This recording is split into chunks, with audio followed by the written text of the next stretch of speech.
So something that should be said, needs to be said, are a couple of things that are very important that really need to be listened to. One is is that you will only grow no matter how many macronutrients you're taking in.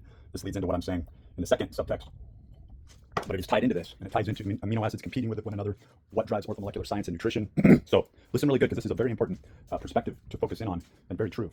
The only time you're going to undergo any sort of growth, and continuous growth, where you don't get to this stalemate and hit this place where it's like, I'm not losing anymore, I'm out of energy. This is what gets people deeming one diet saving grace while the next one is costing them everything and they hate it, right?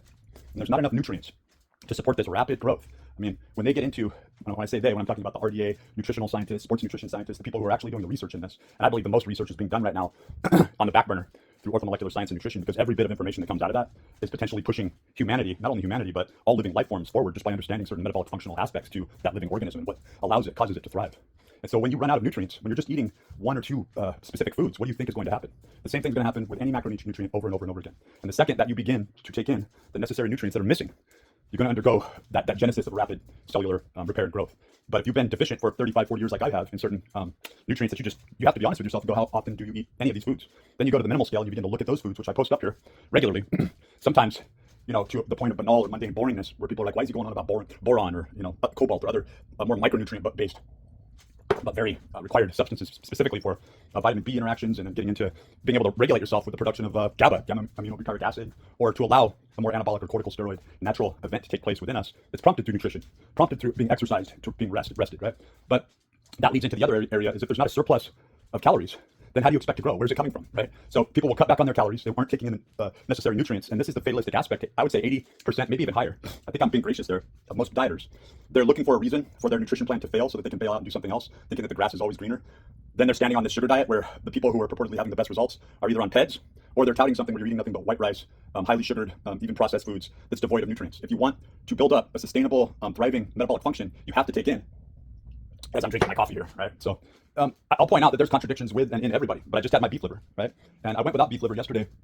And sometimes you have to pull back from nutrients when you're overdoing it, right? I'm not saying I was overdoing it, but I'm very cautious to make sure that I'm not overdoing it, because I want to continue to get the most out of that amazing food source, to where eventually I'll be able to cut back on it and get it from other sources, a variety of other sources, right? Opening up financially the ability to be able to provide myself with these things, where I'm eating nori and I'm getting the natural iodine that's available to me. I'm eating nuts that are very good for brain health, and I can continue to stay in ketosis when I'm really fit, when I'm making up for the loss of those calories, when just eating meat. When I'm looking at the meat, I need to look at the profiles of everything that's available and realize I'm not getting enough nutrients here. Let's be practical. Let's break this down. Let's begin to look at the fact that I'm either going to have to supplement, where I really don't know.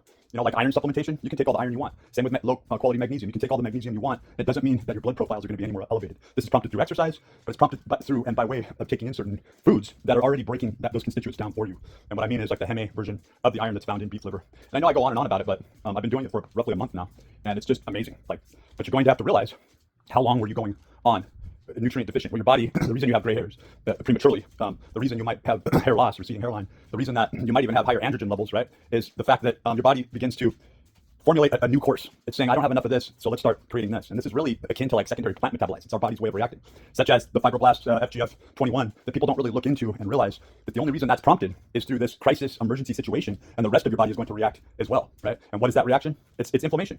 And so I don't have to be a nutritional scientist. I don't have to go in and look at certain areas and go through years and years of data, or search back in the archives and say that this leads to inflammation. Whenever there's something defunct or dysfunctional occurring, what prompts it is an over-labored stress reaction, right?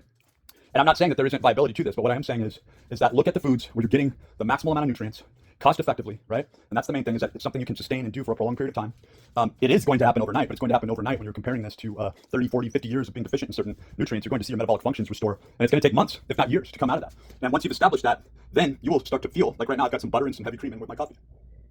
I ate my beef liver. I had my Angus beef with generous amounts of olive oil, and I still felt like that gives me everything I need, right? Am I going to go sedentary, sit on the couch and allow my body to repair? This is kind of a thought process that a lot of people go through. Or am I going to amp up my calories so that my body says, oh, there's plenty of calories, let's go into thermic activity. That's where I want to stay. And so it really comes down to the fact that you've probably been deficient, most people, in exercise. Most people would raise their hands and go, well, you may have really over-exercised for a period of time, but then you did nothing for this extended period of time. When you look at your annual trials, your highs and lows, you're not consistently staying with it. And that consistency really exhibits and marks whether or not you're taking in enough calories, which is a surplus of calories. you're going to want to build. You need to make sure that you're getting all the nutrients you need, all the micronutrients. And then when you really are flourishing, you're going after nutrients that you have enough of or you don't even necessarily need when you get into probiotics, certain things like microbiome and so forth that people just kind of look past. And then they start taking a closer look at it and they're going, well, if I added in some full cultured yogurt, if I started taking in, some more mitochondrial supporting foods, I mean, just the list goes on and on, so you might get into eating some fermented sauerkraut or whatnot, right? Whatever's popular at the time, but really has the most data and research put into it. Because unfortunately, that's the world we live in, is that the popularity drives the funding, right? It really is crowdfunding. Everything is crowdfunded when you really get down to it. The crowd decides whether or not something is worthy. So I'll be adding back in on the next time that I have the benefits to be able to go on and to purchase in about a week, purchase what I require. I'll be getting more black tea. I go through black tea so quickly that all I have is coffee. I'm not a big coffee advocate, but I do notice a lift. I notice a difference. So anyway, those are some important words to go by to summarize the fact that you're not going to see the benefits of any nutritional program until you go down on a list that you can get through using resources, AI resources like ChatGPT. Get used to using it because it's open source. It's sourced from material that's out there. I'm tapping into my genealogy right now, and it told me check back in a couple days. I waited a day or two. Sure enough, it went in, took it back to the 1400s. I'm like, can we go back even further? They're like, yeah, but we're gonna have to dig into these archives prior to this and send out emails. I'll do that for you. Just say yes, I've got that going on right now. So imagine, and this is advancing. I just did all this a few months ago, and the effect, the response, and the communication between ChatGPT and myself wasn't anywhere near this. There's a lot of speculation, but I did take it. I thought that I did take it back at that time, 2,000 years ago, right? But it was very speculative. This is hard fact. Empirical, pragmatic, hard facts that this is my lineage that I took it back to 1400, over 600 years ago. So supposedly we're able to take it even further back. And the name means Mars warhorse, or the keeper of the stables in some traditions as it. But I thought that was very interesting, or the Mars, right? The stables, the keepers, right? Is the stellar moss, right? Okay.